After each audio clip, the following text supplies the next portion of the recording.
8 urte eta gero, orain 2 urte, Bilduk aurkezteko aukera eduki zuen udalean, eta hor gaude, aurreko kudeaketa guzti hori aldatzeko asmoarekin, eta esan genuen, aurkeztu ginenean, gure eleloa zen Errixe udaletxea, ze urte askotan Errixe udaletxetik kanpo egon dalako.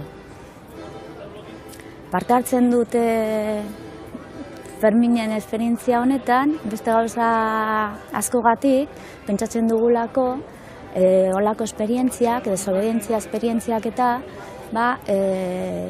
ezagutu behar direla, bide horiek lantzea importantea izango dalako gure etorkizunean ere.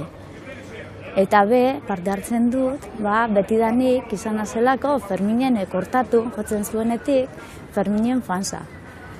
Eta horregatik parte hartzen dut bai esperientzia honetan.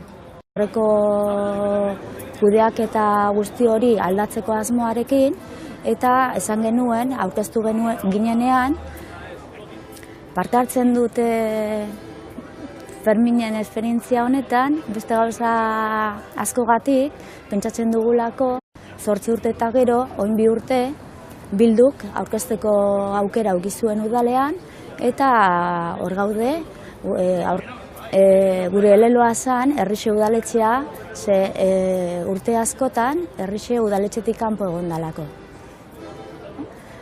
Holako esperientziak, desobedientzia esperientziak eta ezagutu behar direla, bide